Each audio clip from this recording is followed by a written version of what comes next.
What is the best way to stay on top of our household budget and get out of debt? What we teach, aside from insurance and KiwiSaver and mortgage advice, all that sort of stuff, is really the framework. And this is one of these questions that deals immediately with the start of how someone would take control of their finances. The best way to stay on top of a household budget to get out of debt is to really sit down and put some time into operating your budget. Think of a budget not as a restrictive tool, but an organizer.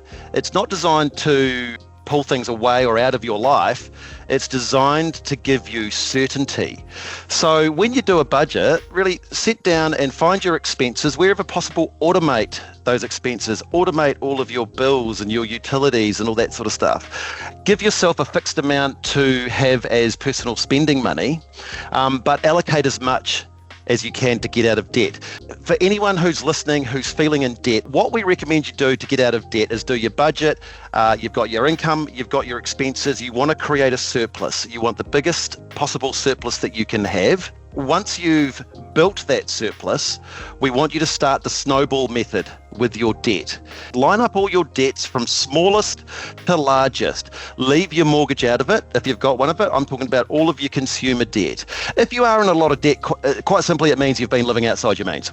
Don't worry about the interest rates. Mathematically, it's best to do the interest rates, but psychologically, it's best to knock them off as fast as possible, and you will be more likely to win here. So pay off your smallest debt, pay the minimum on the rest. Once that smallest debt's gone, take all of that money plus any extra and pay it on the next debt and the minimum on the others, and then the next debt and the minimum on the others. And the psychological win of knocking those debts off one after the other generally motivates you to get out of debt.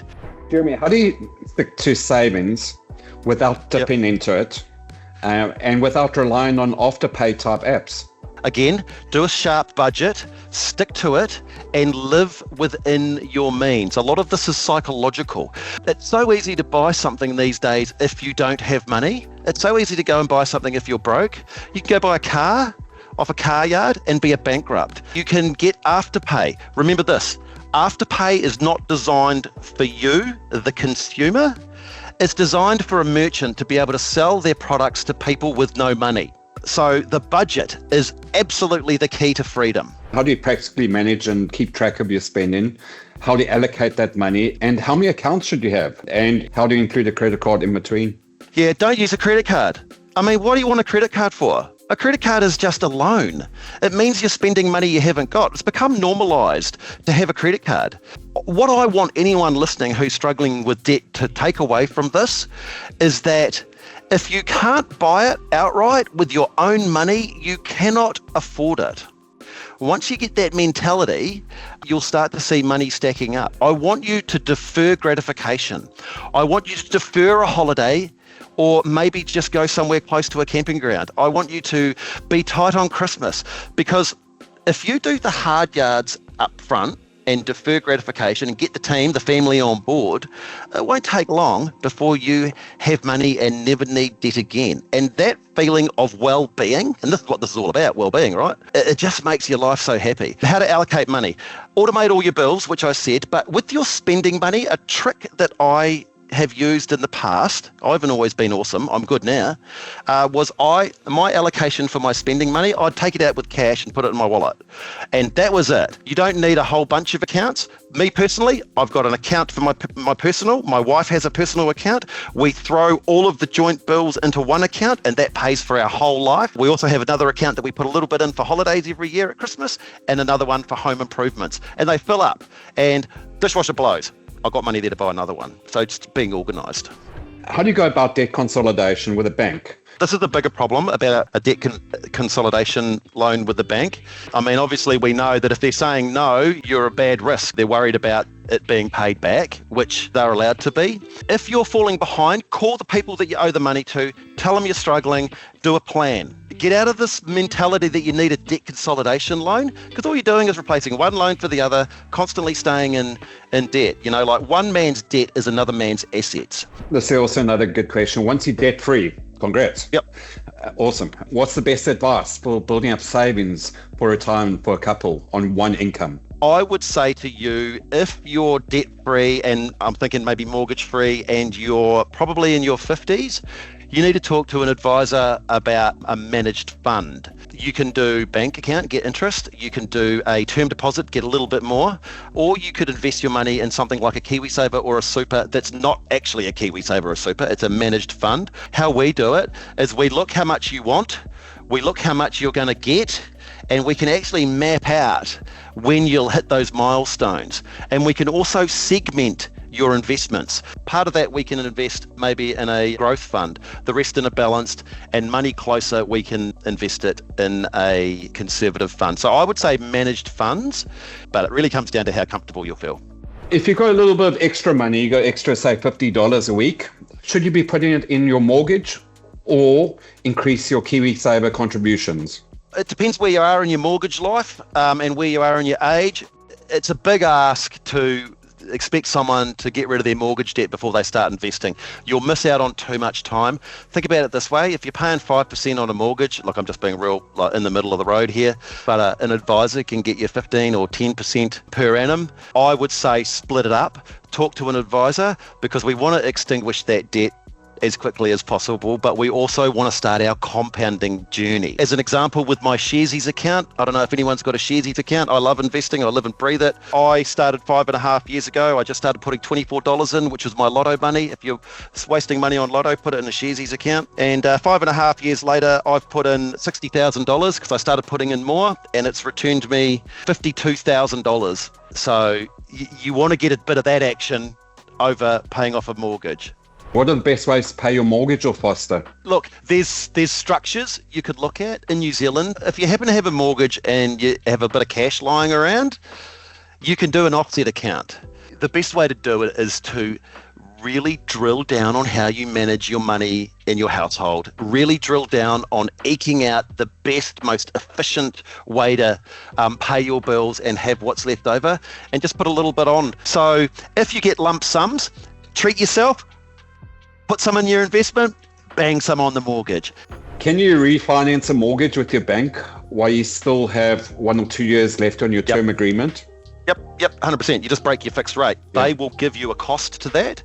So all you got to do is ring your broker or ring your bank and go, I want to break my mortgage, and they'll go, it'll cost you $2,300. And then you'll go, oh, I was going to go to that rate, I was going to get a cash back, and blah, blah, blah. Sometimes it might be net positive for you and worthwhile, the effort.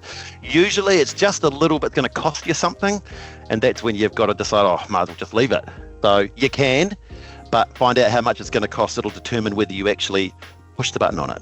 If you're comfortably paying off your home loan, when should you start saving to invest? As soon as possible. Like we said in the previous question, time is your biggest friend with investing. What we recommend people do is save themselves an emergency fund first that's liquid, meaning that it's easy to access. Once you've got that emergency fund so that you don't have to break an investment if something happens, and I don't want anyone to ever go into debt for an emergency, you start investing, and you would sit down with an advisor and they would find out how scared you are, and they would say, all right, well, we can do it the scaredy cat way, or we can do it the let's put the foot down way, and we'll help you through it.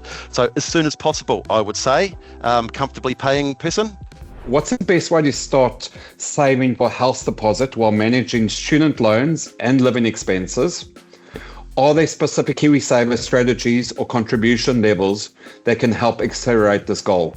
Good question. The more you put into KiwiSaver, the more you will have. What we say to people is like, where do you want to live? How much do houses cost there?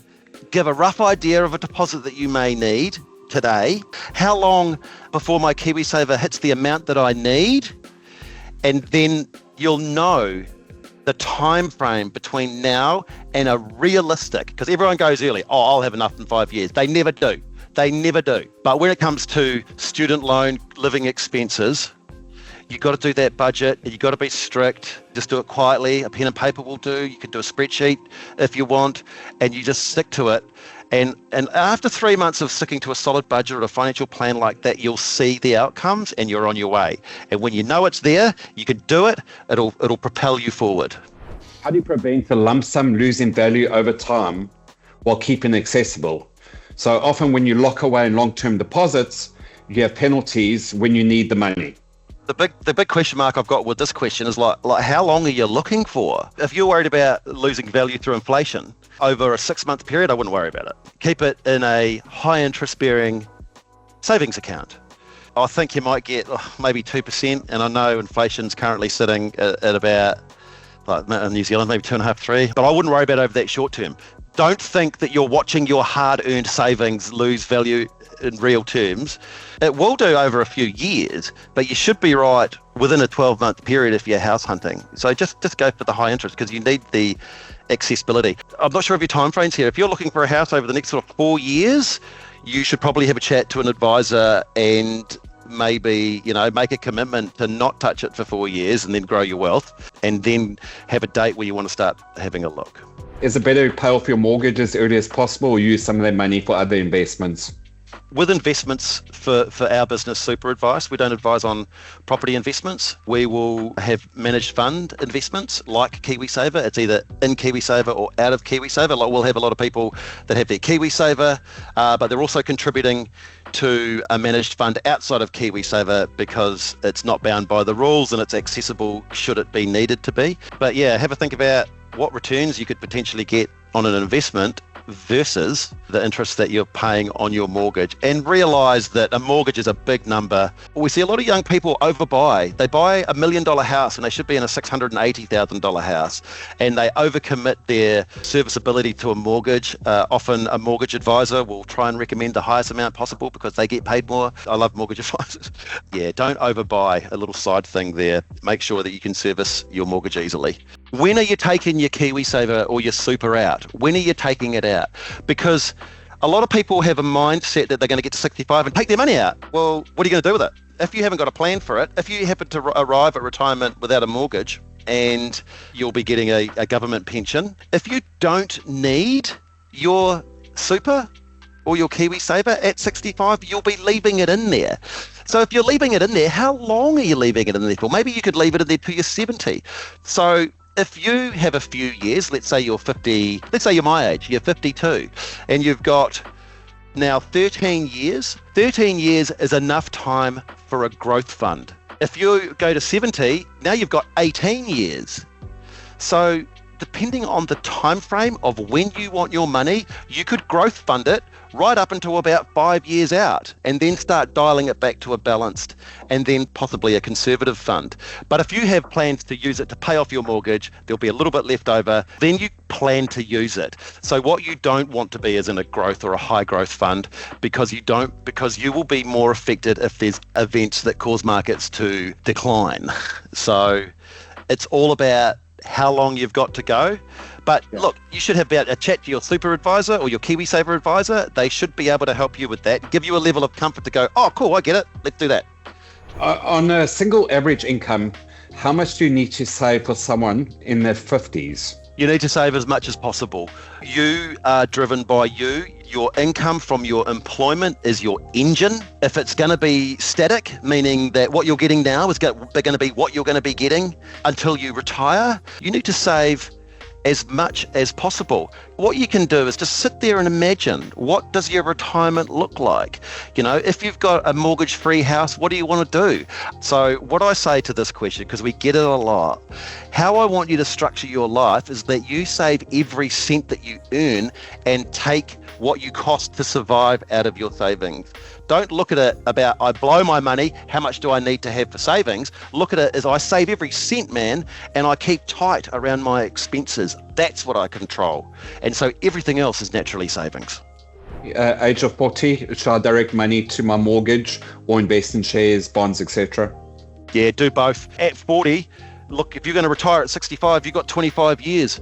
You need to set up an automatic payment into a fund. You've got your KiwiSaver already happening, and then just start dropping that money in. Keep paying your mortgage. If you've got a life that's enjoyable, where you can save for investing, meet all your financial obligations, including your mortgage, and have an enjoyable life, start investing. At 40, you'll come to a point where you'll have as much money as in your investments or more than you will have in your mortgage. And then you'll have to sit there and you'll think about it for a couple of years. I could just wipe out my mortgage. But that's where you can get to. So you can compound your investments to the value of your mortgages and beyond I would say go beyond, and then wipe out your debt. And sitting in the house freehold, with all of the money that you come in is basically yours apart from utilities and rates, you will start that cash real fast. If you want to start investing, you can buy index funds, which is a group of companies that is already set up, and you just start buying pieces of those group of 500 companies. It's a really, really good way to do it. If you're interested in becoming a stock picker, that's what I do, you need to understand business. You need to understand how to primarily value a business. So if you're a stock picker, you're choosing a stock like Apple or whatever off an exchange, you need to know how much that company is worth and how much it's selling for. So the stock price is how much you can buy a small piece of that company. It's not a piece of paper. You're buying a small chunk of that company. You're going to be an owner, and that's the price. And then all you need to do is do your own calculations and decide how much that company's worth. So you can add up all of the outstanding stocks for a company, and it will give you the market capitalization, which is the total, which is what the market is valuing that company at. But if you do your own calculations, I'm not going to tell you now, you've got to go on your own journey to figure this out, and you can calculate what you think the company's worth. Well, it might be saying market cap of $1 billion, but your calculation puts it at $3 billion. So it's super cheap. So you might buy it because your calculation tells me that, because they always catch up with each other, if you're right. So that's what I would say. Learn to value a business, decide if the stock is a bargain, and understand that the business, like, you should know what they do. You should be able to easily articulate why you like it. We can help you.